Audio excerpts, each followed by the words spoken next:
अस्सलाम वालेकुम। वीडियो शुरू करने से पहले दरख्वास्त है कि अगर आपने चैनल सब्सक्राइब नहीं किया तो सब्सक्राइब कर लें। आप देख सकते हैं वीडियो देखने वाली अक्सरियत ने सब्सक्राइब नहीं कर रखा और वीडियो को लाइक भी कर दिया करें, एक क्लिक ही तो करनी है। जज़ाकल्लाह। दास्तान ईमान फरोशों की जिल्द अव्वल के साथ 8वां हिस्सा। फ़लस्तीन से आई सलीबी लड़की और अयूबी का कमानदार। वो लोग मेरे इस जिस्म को जिसने बादशाहों के सर झुकाए थे उन्हीं मगरमच्छों की खुराक बनाना चाहते थे। मैंने वो बदसूरत स्याह काले हबशी देखे जो मेरा सर मेरे जिस्म से अलग करने के लिए आ गए थे। मौत की आवाज़ मुझे सुनाई देने लगी थी। मेरी रग रग बेदार हो गई। मुझे अपने अंदर से आवाज़ सुनाई दी, अपने हुस्न और इतने दिलनशीन जिस्म का अंजाम देख रही हो। हम जान की बाजी लगाकर अपने घर से निकली थी। हमें ये कहकर रजब के साथ फ़लस्तीन से भेजा गया था कि ये शख्स हमारी हिफाजत करेगा, लेकिन उस शख्स ने मेरे साथ दस्त दराजी की कोशिश की। हम वहाँ से भागी। आंधी में घोड़े बेकाबू होकर भाग उठे। हमारे लिए सहरा में कोई पनाह नहीं थी। हम आंधी और घोड़ों के रहमो करम पर थी। पहले एक लड़की गिरी, मैंने उसे घोड़े के नीचे आते देखा। फिर दूसरी लड़की घोड़े से गिरी तो पाँव रकाब में फंस जाने की वजह से घोड़े ने उसे 2 मील से ज़्यादा फासले तक घसीटा।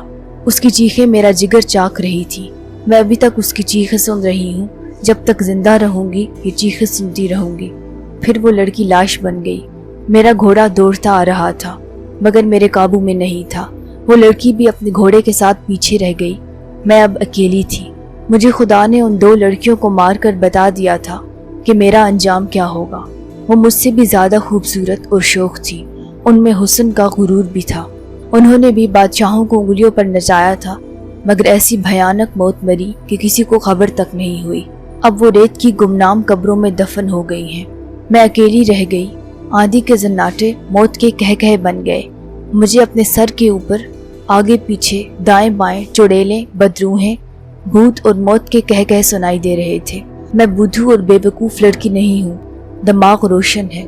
मैंने जान लिया कि खुदा मुझे गुनाहों की सज़ा दे रहा है। ऐसी हैबतनाक मौत और होलनाक आंधी जो तुमने भी देखी है, मुझे खुदा याद आ गया। मैंने खुदा को बुलंद आवाज़ से पुकारा, रो रो कर गुनाहों से तौबा की और माफ़ी मांगी। फिर मैं बेहोश हो गई और जब होश आई तो मैं तुम्हारे कब्ज़े में थी। तुम्हारी गोरी रंगत देखकर खुश हुई कि तुम यूरोपियन हो और मैं फ़लस्तीन में हूँ। इसी धोखे में मैंने अपनी ज़ुबान में पूछा था कि क्या मैं फ़लस्तीन में हूँ। जब मुझे पता चला कि मैं मुसलमानों के कब्ज़े में हूँ तो मेरा दिल बैठ गया। मैं आंधी से बचकर अपने दुश्मन के कब्ज़े में आ गई थी।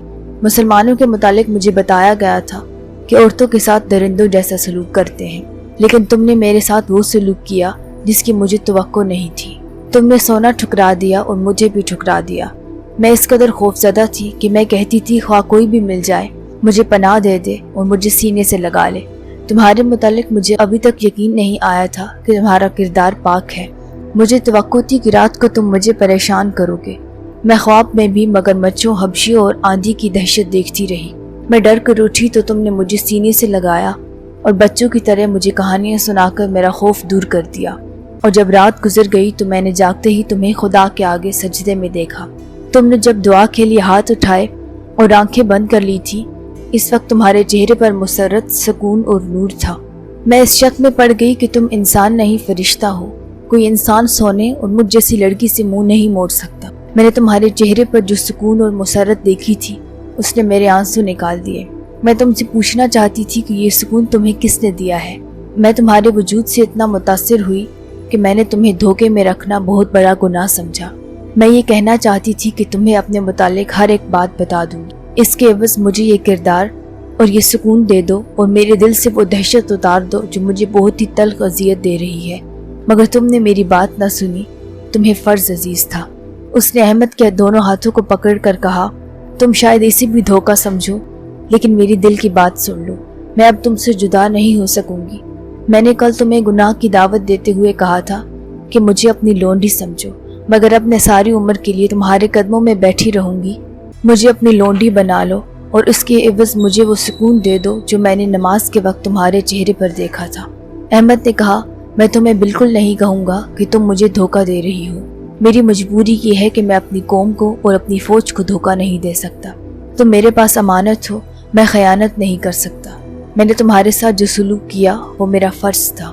یہ فرض اس وقت ختم ہوگا جب میں تمہیں متعلقہ محکمے کے حوالے کر دوں گا۔ وہ اسے دھوکہ نہیں دے رہی تھی۔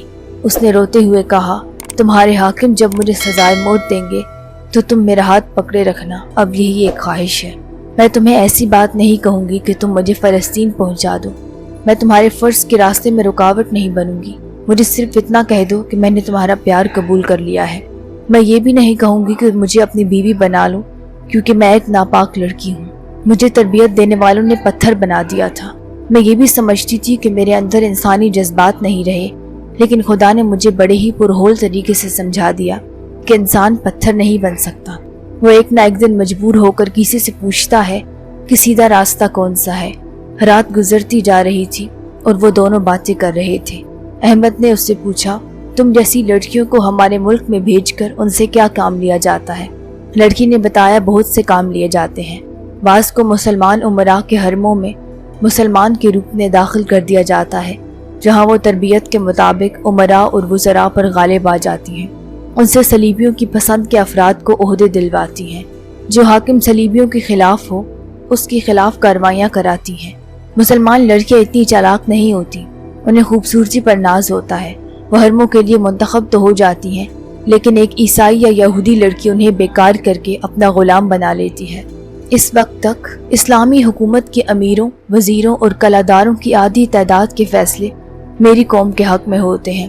لڑکیوں کا ایک گروہ اور بھی ہے جو اسلامی نام سے مسلمانوں کی بیویاں بن جاتی ہیں۔ ان کا کام یہ ہے کہ اچھے درجے کے مسلمان گھرانوں کی لڑکیوں کے دماغ اور کردار خراب کرتی ہیں، ان کے لڑکوں کو بدی کے راستے پر ڈالتی اور شریف گھرانوں کی لڑکیوں اور لڑکوں کے معاشقے کراتی ہیں۔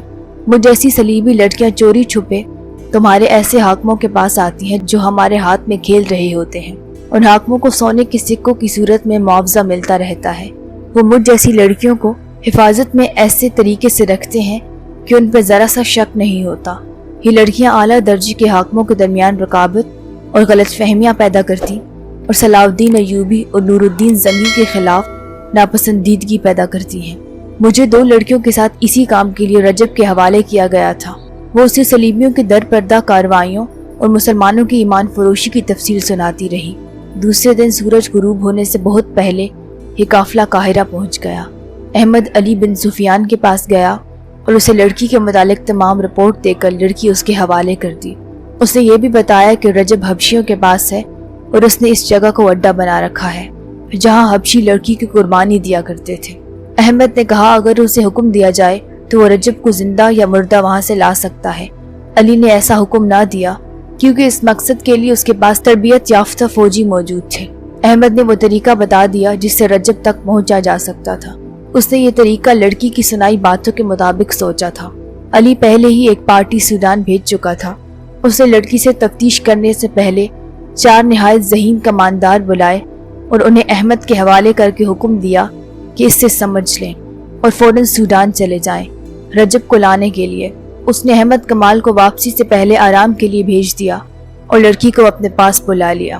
لڑکی سے اس نے پہلا سوال کیا تو اس نے جواب دیا، احمد کمال میرے سامنے بیٹھا رہے گا تو جو پوچھو گے بتا دوں گی، ورنہ زبان نہیں کھولوں گی، خواہ جلاد کے حوالے کر دو۔ علی نے احمد کمال کو بلا کر اس کے سامنے بٹھا دیا۔ لڑکی نے مسکرا کر بولنا شروع کر دیا۔ اس نے کچھ بھی نہ چھپایا اور آخر میں کہا، مجھے سزا دینی ہے تو میری ایک آخری خواہش پوری کر دو۔ میں احمد کمال کے ہاتھ سے مرنا چاہتی ہوں۔